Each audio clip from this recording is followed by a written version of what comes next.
بسم الله الرحمن الرحيم. الحمد لله رب العالمين، والصلاة والسلام على سيد الأنبياء والمرسلين وعلى آله وأصحابه وأهل بيته وذرياته أجمعين، والعاقبة للمتقين. قال الله تبارك وتعالى في كلامه المجيد والفرقان الحميد: أعوذ بالله من الشيطان الرجيم، بسم الله الرحمن الرحيم. ورضي الله عنهم ورضوا عنه، صدق الله العظيم وصدق رسوله النبي الكريم، ونحن على ذلك لمن الشاهدين والشاكرين، والحمد لله رب العالمين. مولاي صل وسلم دائما ابدا على حبيبك خير الخلق كلهم. رب اشرح لنا صدورنا ويسر لنا امورنا ما رحت لقلوبنا ابداننا. الحمدللہ ماہ محرم مبارک قریب ہے. ایک دو دن میں محرم الحرام کا چاند نظر آ جائے گا، اور یہ مہینہ اسلامی سال کا پہلا مہینہ ہے. اس کی ایک اہمیت یہ بھی ہے، لیکن وہ ڈاکٹر اقبال نے کہا کہ بڑی سادہ اور رنگی ہے داستان حرم. تو یہ اس مہینے میں بڑے اہم کام بھی ہوئے ہیں، جن میں واقعہ کربلا بھی بہت مشہور ہے اسلامی اعتبار سے. لیکن پہلی محرم الحرام سیدنا عمر فاروق رضی اللہ تعالیٰ کے اعتبار سے بھی خصوصی نسبت رکھتی ہے. تو سیدنا عمر بن الخطاب رضی اللہ تعالی عنہ وہ اسلام کی بلکہ اس دنیا کی ان عظیم شخصیات میں سے ہے کہ انبیاء کے بعد جو محیر العقول کام انہوں نے انجام دیے ہیں، اور جو انسانیت کے لیے نظام آپ نے قائم فرمایا نبی علیہ الصلوۃ والسلام کی تعلیمات کے مطابق، آپ تاریخ انسانی میں ان جیسا کوئی انسان تلاش نہیں کر سکتے. وہ ایسے بے مثل ہے. یہی وجہ ہے کہ مائیکل ہارٹ یہ عیسائی رائٹر ہے، جب اس نے دنیا کے بڑے بڑے 100 آدمیوں کے بارے میں کتاب لکھی، تو ان 100 آدمیوں میں جو سب سے پہلی شخصیت جو اس عیسائی کے نزدیک جس کو اول نمبر پہ آنا چاہیے تھا، وہ نبی کریم رؤوف الرحیم صلی اللہ علیہ وسلم کی ذات مبارکہ تھی. اور دوسری شخصیت اس شخص نے جس شخص کو بیان کیا وہ رسول اللہ صلی اللہ علیہ وسلم کے غلام، آپ علیہ الصلوۃ والسلام کے خلیفہ ثانی سیدنا عمر بن خطاب رضی اللہ تعالی عنہ تھے. تو سیدنا عمر بن خطاب رضی اللہ تعالیٰ اسلامی اعتبار سے اور دنیاوی اعتبار سے، دونوں اعتبار سے بہت اہمیت کے حامل ہے. اگر ہم دینی اعتبار سے دیکھیں تو جہاں پر صحابہ کرام کو مختلف قسم کے شرف حاصل ہے، مختلف قسم کے مراتب حاصل ہے، تو ان مراتب میں ایک ایسا مرتبہ جو بے مثال ہے، جو سیدنا عمر بن خطاب رضی اللہ تعالیٰ عنہ کے علاوہ کسی اور کو حاصل نہیں ہوا، وہ ہے مراد رسول صلی اللہ علیہ وآلہ وسلم. دیکھیں فضیلتیں سب کی ہیں، سب کی فضیلتیں ہیں، لیکن سارے کے سارے صحابہ کرام رضوان اللہ علیہم اجمعین وہ رسول اللہ صلی اللہ علیہ وسلم کے مرید ہے. ارادہ یریدو سے مانا چاہنے والا، ارادت کرنے والا. اور مراد وہ ہوتا ہے کہ جس کو چاہا جاتا ہے.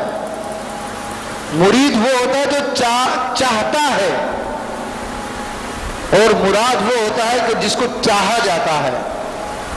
یا یوں سمجھ لیجیے کہ پیری مریدی کے اندر لوگ اپنے پیر سے مرید ہوتے ہیں تو وہ سارے کے سارے مرید کہلاتے ہیں.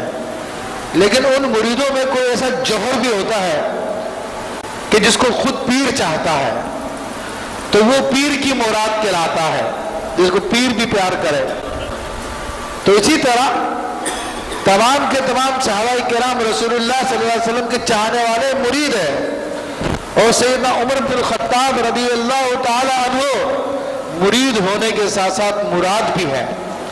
آپ مراد رسول ہیں، آپ دعائے رسول ہیں۔ جس طرح کہ رسول اللہ صلی اللہ علیہ وسلم کے لیے ابراہیم علیہ السلام نے دعا کی، اسماعیل علیہ السلام نے دعا کی، موسیٰ علیہ السلام نے دعا کی، عیسیٰ علیہ السلام نے بشارتیں دی، اسی طرح رسول اللہ صلی اللہ علیہ وسلم نے سیدنا عمر بن خطاب رضی اللہ تعالیٰ کے لیے دعا کی اللہ تعالیٰ کی بارگاہ میں۔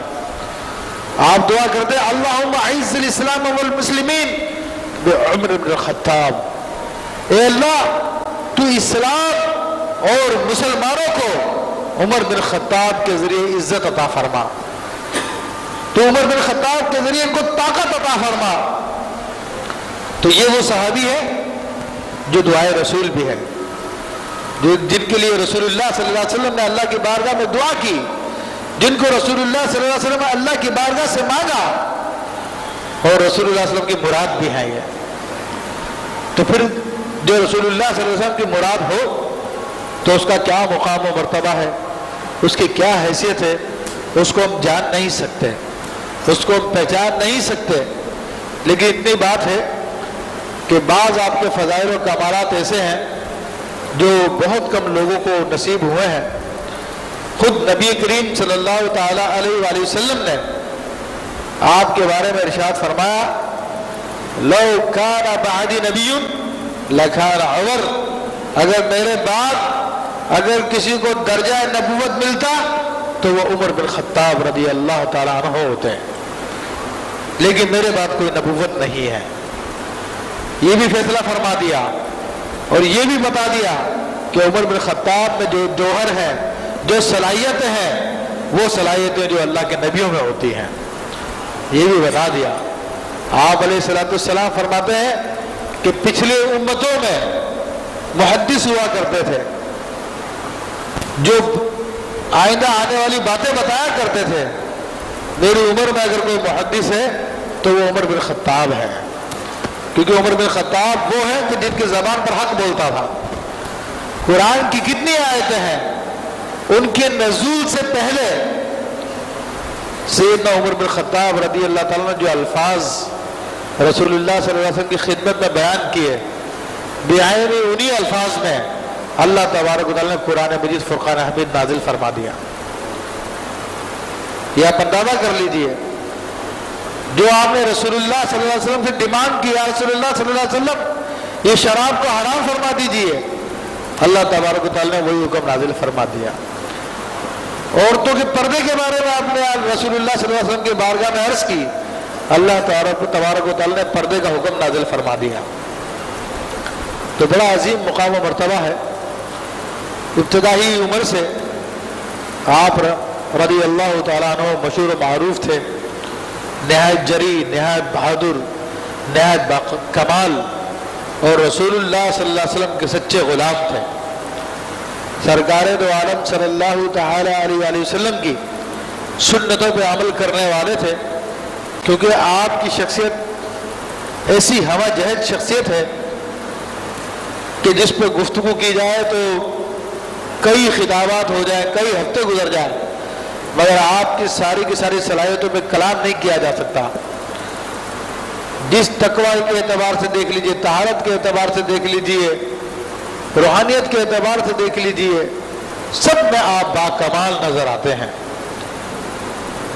تھوڑی تھوڑی باتیں میں چند ایک تھوڑے گوشے آپ کے سامنے ذکر کر دیتا ہوں کہ عمر بن خطاب رضی اللہ تعالیٰ وہ ذات گرامی ہے کہ جب وہ مسلمان ہوئے تو اللہ تبارک و تعالیٰ نے اسلام کو شرف دیا، اسلام کو عزت دی۔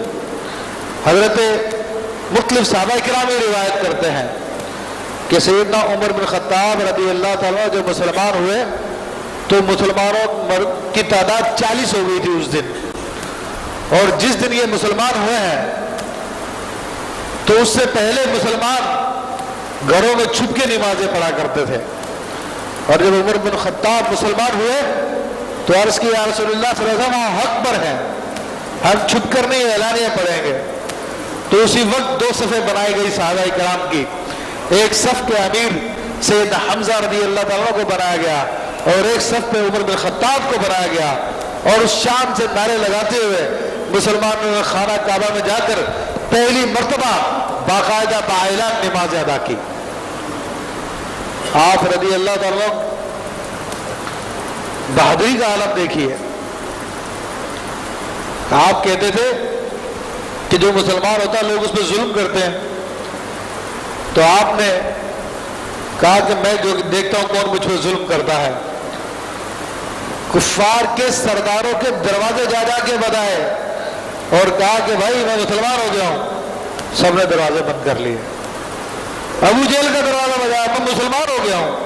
آپ حیران ہو رہے کہ بھائی دیگر کوئی مسلمان ہوتا ہے اس کو تو مارتے ہیں، تو میرے سامنے دروازے بند کر رہے ہیں. تو یہ آپ کا حال تھا. اس طرح سے آپ نے اسلام قبول کیا اور جب آپ نے ہجرت کی تو ہجرت میں مسلمان چھپ چھپا کے مسلمانوں نے ہجرت کی تھی. لیکن عمر بن خطاب رضی اللہ تعالیٰ کی بہادری کا عالم دیکھی ہے کہ کس بہادری سے آپ نے ہجرت فرمائی. آپ نے کاندھے پہ تیروں کا ترکش لٹکایا اور تلوار ہاتھ میں لی اور خانہ کعبہ میں آئے. وہاں کے قریش کے سردار بیٹھے ہوئے تھے اور آپ کہتے ہیں کہ لوگوں سن لو، جس کو جو چاہتا ہے کہ اس کی بیوی بیوہ ہو جائے، اس کے بچے یتیم ہو جائے، اس کی ماں بے اولاد ہو جائے، تو عمر بن خطاب ہجرت کر رہا ہے، آئے آگے کوئی راستہ روک لے اس کا. کسی کی ہمت نہیں پڑی، کسی میں دم نہیں تھا کہ عمر بن خطاب کے مقابلے میں کوئی آ جاتا. ایسے بہادر ہیں، ایسے جری ہیں. اور علم کتنا ہے، علم کا اندازہ میرے بھائیوں ہم کر نہیں سکتے ان کا. مسلم شریف کی روایت ہے یہ کہ نبی کریم رؤوف الرحیم صلی اللہ تعالی علیہ وسلم کا ایک خواب ہے کہ آپ علیہ الصلوۃ والسلام فرماتے ہیں کہ میں نے خواب میں مجھے دودھ پیش کیا گیا تو میں نے وہ دودھ پیا، اتنا پیا یہاں تک کہ میری انگلیوں سے وہ دودھ نکلنے لگا. پھر وہ دودھ کا پیالہ میں نے عمر بن خطاب کو دے دیا تو عمر بن خطاب نے سیر ہو کر پیا. جب تعویل پوچھی گئی اس کی تعویل کیا ہے، اس خواب کی تعبیر کیا ہے، تو آپ نے فرمایا کہ اس سے مراد علم ہے. یہ علم عمر بن خطاب رضی اللہ تعالیٰ کو عطا کیا گیا. اور کیسا عظیم علم تھا آپ کا. ظاہری علم بھی دیکھیے، باطنی علم بھی دیکھیے آپ کا. باطنی علم تو میں آپ کو بیان کرتا ہوں عمر بن خطاب رضی اللہ تعالیٰ کا. کس قدر اللہ نے آپ کے قلب کو روشن کیا تھا، کس قدر آپ کی علم کی وسعتیں تھی. جمعے کا دن ہے، خطبہ دے رہے ہیں، منبر پہ بیٹھے ہیں اور بیٹھے بیٹھے اچانک کہتے ہیں یا ساریۃ الجبل یا ساریۃ الجبل یا ساریۃ الجبل، اے ساریہ پہاڑ کی اوٹ میں ہو جاؤ، اے ساریہ پہاڑ کی اوٹ میں ہو جاؤ، اے ساریہ پہاڑ کا دامن پکڑو. لوگ بڑے حیران کہ حضرت ساریہ رضی اللہ تعالیٰ عنہ تو اس وقت لشکر لے کے، اسلامی لشکر لے کر وہ ایران کے شہر نہاون تشریف لے گئے تھے وہاں پہ اس کو فتح کرنے کے لیے. اور وہ یہاں سے 2-4 دن کے پتہ نہیں کتنے دنوں کے فاصلے پر ہے ایران. اور عمر بن خطاب منبر پہ بیٹھ کے ہم سے خطاب کرتے کرتے اچانک ساریہ کو پکار رہے ہیں. بڑی لوگوں کو حیرت ہوئی. بہرحال جب اسلامی لشکر واپس آیا ان سے جب پوچھا گیا تو انہوں نے بتایا کہ ہاں فلاں دن جمعے کا دن تھا اور فلاں ٹائم تھا، اس وقت ہم دشمن سے مقابلے میں مصروف تھے اور دشمن ہمارے پیچھے سے ہم پہ حملہ کرنے کی پوری پلاننگ کر چکا تھا. وہ حملہ کر کے پورے لشکر کو ہمارے کاٹ کے رکھ دیتا.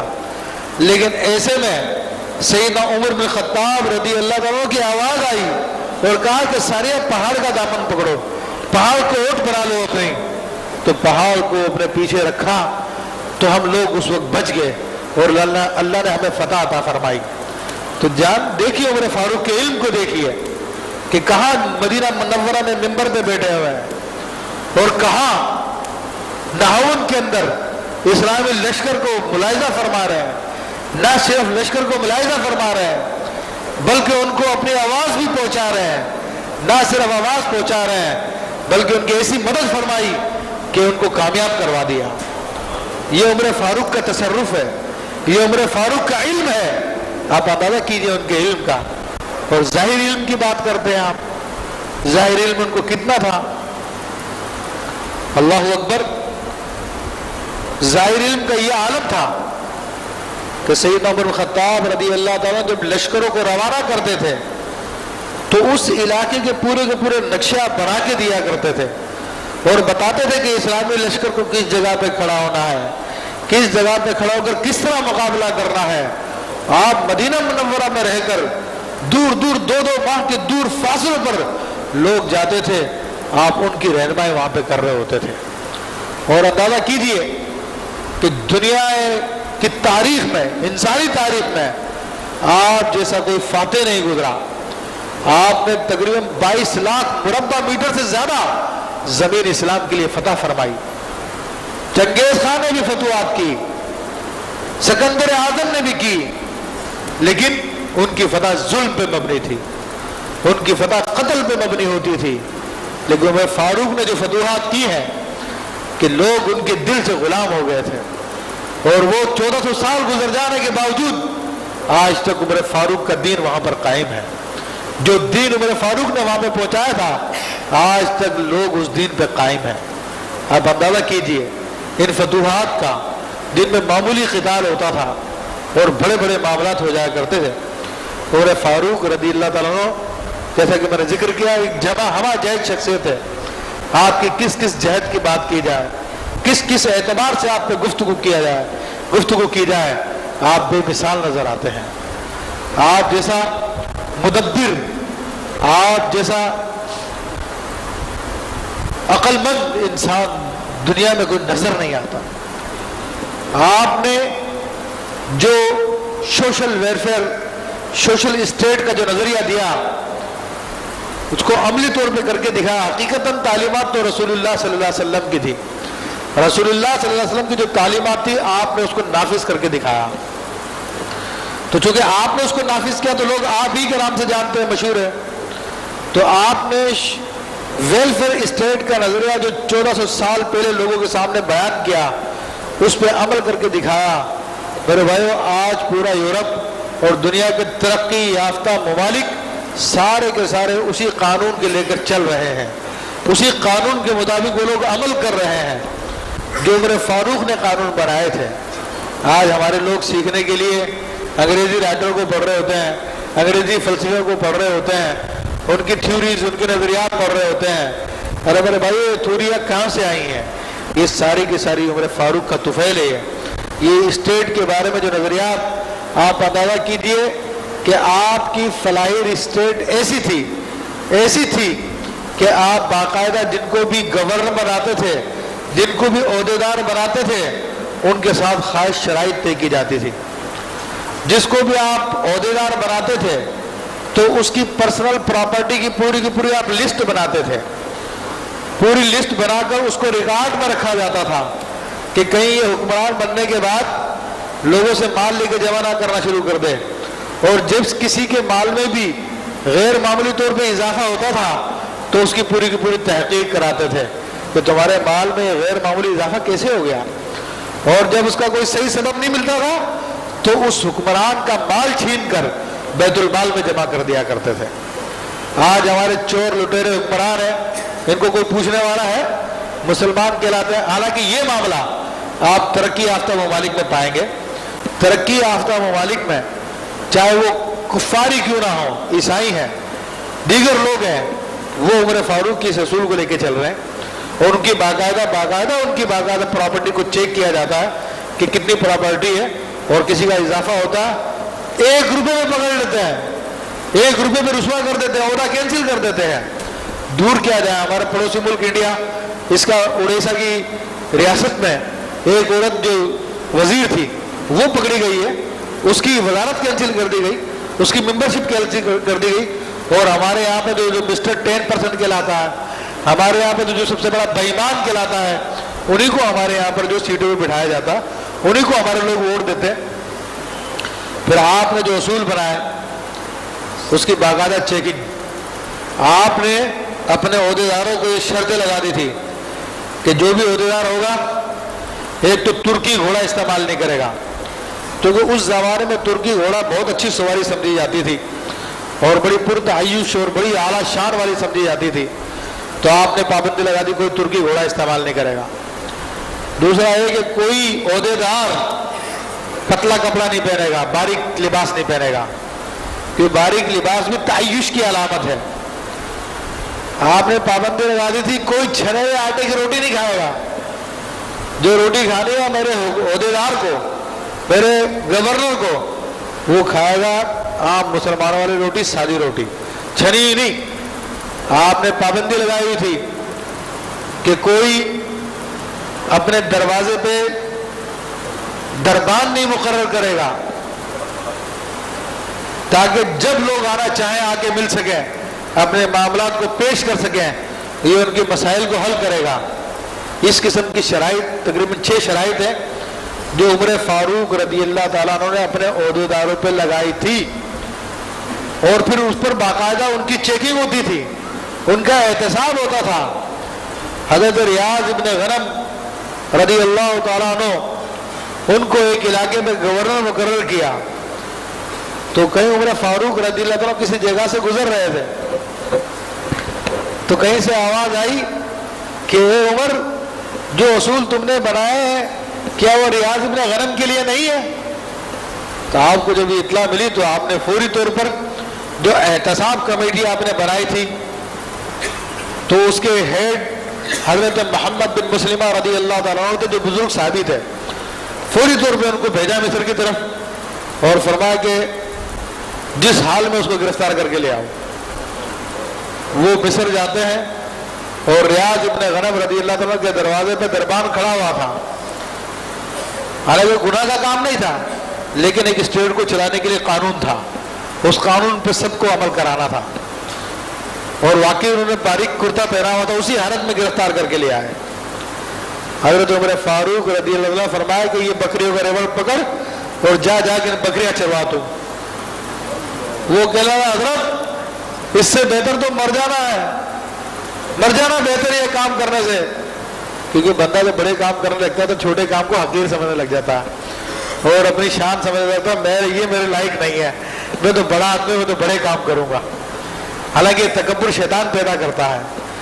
عمر فاروق رضی اللہ تعالیٰ عنہ ایک مرتبہ ممبر پہ لوگوں میں بیٹھے ہوئے تھے، ممبر پہ چڑھے، ممبر پہ چڑھ کر آ کر کہنے لگے لوگوں ایک زمانہ یہ تھا مجھ پہ غربت کا کہ میرے پاس کھانے پینے کے لیے نہیں ہوا کرتا تھا، تو میں لوگوں کے مشکل سے بھر کے لا کے بھر کے دیا کرتا تھا، اس سے لوگ مجھے چھوارے دیا کرتے تھے، اس سے میں اپنا پیٹ بھر کے گزارا کر لیا کرتا تھا. پھر نیچے آ کے بیٹھ گئے.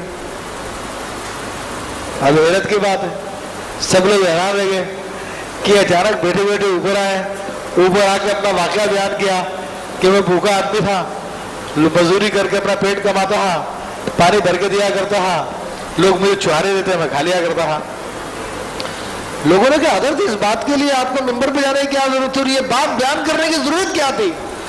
فرمایا کہ میرے دل میں تکبر سا آیا تھا کہ میں بڑا آدمی ہو گیا ہوں، تو ذرا اس تکبر کو مٹانے کے لیے میں نے اپنے نفس کو اپنی اصلیت بتائی ہے کہ تو تکبر نہ کر. دل میں خیال آیا تھا، تکبر تو ان کو چھو کے میں نہیں گزرا تھا، وہ خیال آنے پہ یہ معاملہ کیا تھا. ورنہ اسلامی حکومت کے حکمران ہونے کے باوجود عمر فاروق رضی اللہ تعالیٰ کا یہ عالم تھا کہ جسم پر جو کرتا پہنتے تھے اس میں 12 پیون لگے ہوتے تھے 12 پیون. اور جو امامہ پہنتے تھے وہ پھٹا پرانا ہوتا تھا، پاؤں میں پھٹی جوتیاں ہوا کرتی تھی.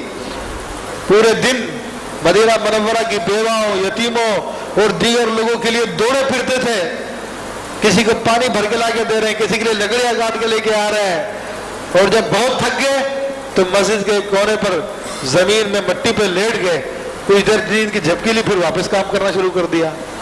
یہ امیر المومنین تھے مسلمانوں کے نگران. حضرت احنف بن قیس رضی اللہ تعالیٰ کہتے ہیں ایک مرتبہ میں نے سوچا کہ عمر فاروق رضی اللہ عنہ کو لے کر میں یا کفار کے بڑے رئیسوں سے بات کرنے کے لیے جاؤں، کچھ بات کرنی تھی، ڈیلیگیشن تھا. تو عمر فاروق رضی اللہ عنہ کو دیکھا کہ کبھی ادھر جا رہے ہیں، کبھی ادھر جا رہے ہیں، کبھی ادھر جا رہے ہیں. تو میں نے کہا حضرت کیا ہوا؟ کہ آؤ بیت المال کا ایک اونٹ گم ہو گیا. آپ کو پتا کہ ایک اونٹ کے اندر کتنے مسلمانوں کا حق ہے؟ سرکاری خزانہ کہتے ہیں بیت المال کو، جو ہمارے یہاں پہ سرکاری خزانہ اس کو ٹریجری کہتے ہیں، اسی کا نام بیت المال ہے عربی زبان میں. آج تو یہ ظالم و حکمرانوں کا حق ہے جس کو چائے لوٹائیں انتی کریں، لیکن عمر فاروق فرماتے ہیں کہ بیت المال کا ایک اونٹ گم ہو گیا، اس میں کتنے مسلمانوں کا حق ہے، آؤ تم بھی میرے ساتھ آ کے تلاش کرو. تو انہوں نے کہا، لوگوں نے کہا حضرت کسی غلام کو بول دیں وہ تلاش کر لے گا، آپ امیر المومنین ہیں. تو آپ نے فرمایا مجھ سے بڑھ کر اس امت کا غلام کون ہے؟ آپ اندازہ کیجئے مسلمان حکمرانوں کو لوگ تو اسلام کے نام سے ڈراتے ہیں، ہماری قوم کو دور رکھا جاتا ہے اسلام سے کہ اسلام آئے گا تو یہ کفر مٹ جائے گا، لیکن اسلام آئے گا تو کفر تو مٹے گا لیکن لوگ امن میں آ جائیں گے. تو یہ عمر فاروق کا اپنا ذاتی حال تھا. تو ریاض ابن غنم کو کہا کہ بکریاں لے جاؤ، جاؤ جا کے چراؤ ان کو. وہ کہہ رہے حضور مر جانا بہتر ہے اس کام سے، تو مر جانا بہتر ہے اس کام سے. تو آپ نے فرمایا تیرا نام ایاز بن غنم ہے، تیرے باپ کا نام غنم ہے. غنم کہتے ہیں بکریوں کے ریوڑ کو. تیرا باپ بکریاں تو چراتا تھا، یہ بکریاں چرا چرا کے تبھی تو اس کا نام غنم پڑ گیا تھا. آج تجھے اتنا برا لگ رہا ہے یہ کام، چلو بکریاں چراؤ. بکریاں چروائیں کچھ عرصے، ان سے کچھ دماغ درست ہوا، توبہ تائب ہوئے، پھر ان کو بھیجا واپس ذمہ داری پہ. آدمی کام کے تھے لیکن جو غلطی سے دور کر دی. حضرت عمر بن العاص رسول اللہ صلی اللہ علیہ وسلم کے صحابی ہیں. آپ اندازہ کیجئے، اور حج کے موقع پر پوری دنیا سے لوگ آئے ہوتے تھے. تو آپ باقاعدہ لوگوں سے کہتے تھے کہ بھائی میرے گورنر سے جس کو شکایت ہے وہ آ کے کر دے. ایک آدمی نے کہا حضرت گورنر اگر ظلم کرے تو پھر کہاں ظلم کا بدلہ دلوایا جائے گا؟ تو ایک آدمی نے کہا کہ عمر بن العاص رضی اللہ تعالیٰ نے یا ان کے بیٹے نے مجھ کو 100 کوڑے مارے تو مجھے بدلہ دلائیے. آپ نے تحقیق کروائی، تحقیق کروانے پہ پتا چلا واقعی اس کے اوپر ظلم ہوا. تو وہ کوڑا اس کے ہاتھ میں دیا، کل لے تو بھی مار لے 100 کوڑے.